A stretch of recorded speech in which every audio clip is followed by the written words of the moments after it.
Kekerasan terhadap anak lagi-lagi kembali terjadi. Kali ini pemilik daycare sekaligus influencer parenting berinisial MI resmi ditetapkan menjadi tersangka usai diduga melakukan penganiayaan terhadap 2 balita. MI sendiri sudah diamankan oleh aparat kepolisian Polresta Depok. Pada saat jumpa pers, MI yang mengenakan rompi orange hanya dapat menundukkan wajahnya. Pertanyaan dari awak media pun enggan dijawabnya. Tidak ada kata maaf yang terucap dari wajahnya yang dingin. Lantas, apa motif dibalik kekerasan 2 balita yang dilakukan pemilik daycare tersebut?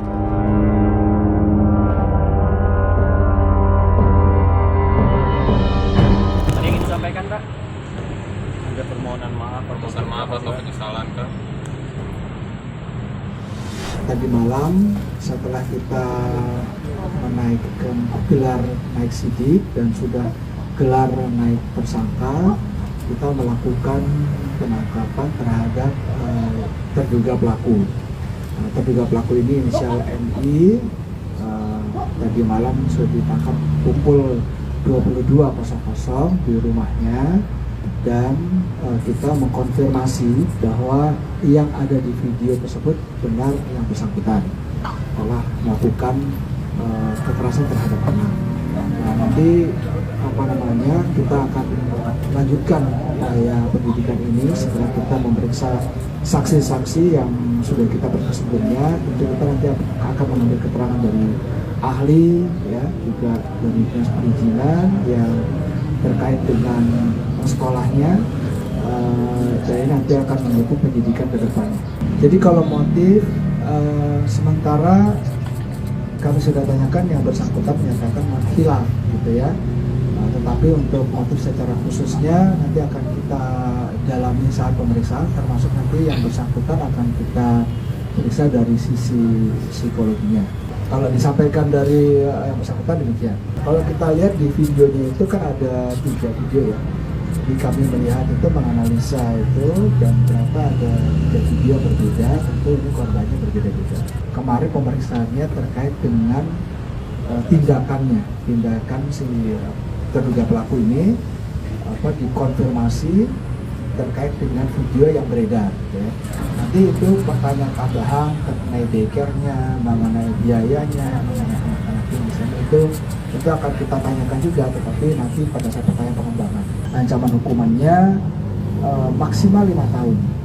Jadi ini memang banyak orang yang menanyakan kok ancaman hukumannya cuma sekian, karena memang di undang-undangnya ancaman maksimalnya itu 5 tahun. Kalau mengakibatkan luka berat.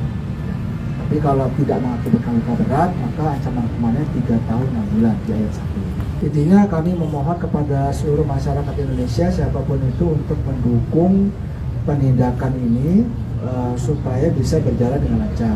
Jadi tidak ada pihak-pihak yang berusaha untuk menghalangi atau mungkin membuat penyidikannya menjadi sulit.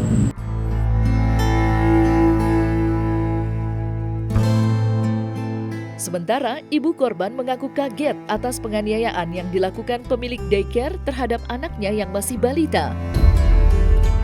Ia menduga korban kekerasan anak lebih dari 1. Atas hal itulah, ia membuat pengaduan ke Komisi Perlindungan Anak.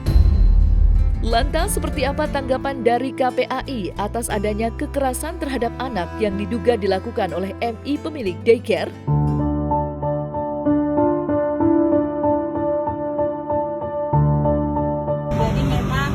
Kuasa hukum dan ibu sudah melakukan pelaporan di kepolisian, berkas-berkas sudah kita terima dan beberapa bukti juga kita terima. Pengaduan KPAI tahap berikutnya akan melakukan telaah dan dilanjutkan dengan koordinasi dengan beberapa pihak, termasuk dengan pihak kepolisian, untuk memastikan kasus ini berjalan sesuai hukum yang berlaku. Dan kami di KPAI selalu mendorong setiap kasus-kasus kekerasan terhadap anak harus diselesaikan dengan cara-cara yang profesional dan transparan. Ini sebagai bentuk atau upaya memberikan keadilan bagi korban anak. Jadi untuk kasus kekerasan terhadap anak, kami KPAI tidak ada toleransi apapun. Semua pelaku kekerasan harus bertanggung jawab. Namun untuk itu kami menghormati memar-memar di badan anak saya setelah dia pulang dari daycare. Nah, tapi setelah kami tahu, orang tua tahu bahwa anak saya itu memar di bagian tubuhnya, itu kami konfirmasi ke pihak daycare dan mereka menyanggah. Mereka bilang katanya anak saya itu nggak ada jantung, nggak ada gisengnya sama minumnya, nggak terbentur apapun ya. Dan jadi kami sebagai orang tua ya positive thinking bahwa memang anak saya memar karena sakit, karena memang pada saat itu anak saya sedang demam. Jadi kami bawa anak saya ke pihak dokter dan dokter melakukan screening sampai ke cek lab, tes darah, hasilnya semuanya bagus. Jadi dokter menyebutkan bahwa memar itu bukan dari demamnya, tapi memang ada benturan atau ada tekanan sehingga badan anak saya memar. Tapi karena kami juga orang tua merasa bahwa kayaknya nggak mungkin sih daycare-nya sampai nyiksa anak saya gitu. Jadi tanggal 24 kemarin itu guru-guru melapor karena mereka juga baru tahu ternyata ada bukti itu. Akhirnya kami membuat laporan ke polisi dan hari ini alhamdulillah kami juga KPAI dibantu oleh Mungkin bisa korbannya dijelaskan. sebenarnya lebih dari satu Pak, cuma orang tua korban yang lain itu belum tahu detailnya. Jadi guru-gurunya itu melapor ke saya dulu karena yang bukti yang kuat itu memang ada di anak saya.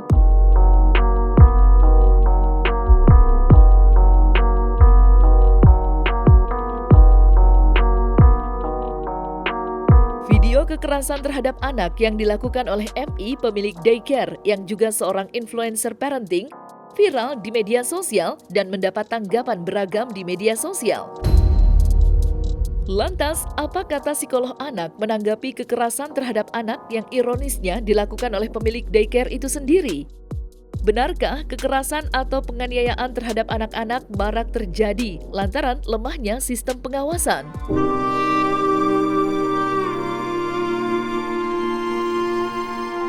Kami langsung berkoordinasi dengan Polres Metro Depok, kemudian juga dengan UPTD PPA, Dinsos, dan Dinas Pendidikan. Nah, kami memastikan bahwa proses ini berjalan dengan cepat. Kemudian yang kedua, anak korban ini harus mendapatkan pendampingan psikososial. Kemudian yang ketiga, anak juga harus mendapatkan bantuan sosial dan juga pendampingan dari Peksos. Dan yang keempat, anak mendapatkan perlindungan hukum. Nah, ini sesuai dengan Undang-Undang Perlindungan Anak, pasal 59 untuk anak dengan kondisi perlindungan khusus. Nah, tentu saja dengan informasi hari ini bahwa tersangka telah ditetapkan dan telah diamankan, tentu saja kami menyambut baik menyambut baik upaya dari Polres Depok yang sudah menindaklanjuti proses pengaduan dengan cukup cepat. Yang kedua, kami dari awal sebenarnya menghimbau ya kepada masyarakat ataupun juga orang tua yang anaknya juga sempat ataupun dititipkan di daycare tersebut, apakah masih ada korban yang lain. Dan hari ini pula kami menerima ada dua laporan ya, pengaduan bahwa ada 2 orang anak yang juga mendapatkan perlakuan kekerasan begitu ya, penganiayaan di daycare tersebut. Dan kami berharap memang tentu saja kalau ada korban lagi silahkan jangan takut untuk melapor, karena ini adalah upaya untuk menegakkan keadilan dan juga tentu saja pemenuhan hak anak pada kondisi khusus. Nah, kemudian yang kedua, sang anak yang ada di daycare sampai dibanting ini tentu saja menjadi keprihatinan kita bersama ya, karena sebagai seorang pendamping di daycare itu harusnya memang memiliki kompetensi profesional, kemudian yang kedua memiliki kompetensi kepribadian, yang ketiga memiliki kompetensi pedagogis gitu ya, karena tentu saja kan dia harus berhubungan dengan anak-anak ya, dan yang keempat tentu saja harus memiliki kompetensi sosial. Artinya secara kepribadian, sosial, dan secara profesional, maka pendamping itu memang harusnya adalah pendamping yang betul-betul memenuhi kualifikasi tersebut. Tanggapan saya sebagai seorang psikolog anak tentang kekerasan yang terjadi di daycare yang baru-baru saja ini adalah sangat memprihatinkan, benar-benar concern sekali, dan setiap kekerasan yang terjadi terhadap anak tidak dapat ditoleransi atau ditolerir. Dampak yang terjadi terhadap anak yang mengalami kekerasan di usia 2 tahun ini harusnya mendapatkan assessment, screening, dan ini tidak bisa hanya sekali tetapi secara berkala untuk memantau apakah psikologisnya terganggu atas kejadian kekerasan yang sudah terjadi, karena usianya masih kecil sekali di usia 2 tahun ini. Lalu pencegahan, tentunya ini menjadi pelajaran untuk kita semua, mulai dari pemerintah, mulai dari masyarakat, mulai dari keluarga, orang tua, untuk bisa memilih daycare yang betul-betul memperhatikan dan mengikuti aturan yang berlaku. Regulasi, aturan dari Kemendikbudristek itu sudah sangat-sangat baik, tetapi memang yang harus dilihat adalah bagaimana pengontrolan dan monitoring pengawasan ini memang masih rendah sekali. Yang harus diperhatikan bahwa pertama harus ada surat izin bagi daycare ini dari instansi yang resmi, dan yang kedua kita harus lihat latar belakang daripada pemilik daycare. Apakah memang punya kompetensi yang cukup dari pendidikan dan pengalaman. Begitu juga dengan guru-gurunya, pengasuh yang ada di dalam. Untuk guru-guru yang ada di dalam ada aturan yang sudah ada, yaitu untuk anak di bawah 1 tahun itu 1:1. Artinya 1 guru untuk mengasuh 1 maksimal 2 anak bayi. Dan yang kedua, untuk di usia 2 tahun ke atas sampai 3 tahun itu 1:3.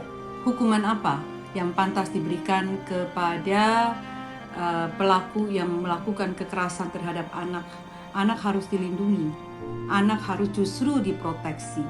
Apalagi seseorang yang menyebut diri sebagai ahli di bidang parenting, sebagai influential parenting, hukumannya harus keras supaya mendapatkan efek jerah, supaya pemilik daycare yang lain pun harus berhati-hati memperhatikan kompetensi dan aturan yang ada, monitoring dan pengawasan harus lebih ketat. Bagi saya setimpal dengan apa yang dilakukan dan kita serahkan kepada pihak yang berwajib.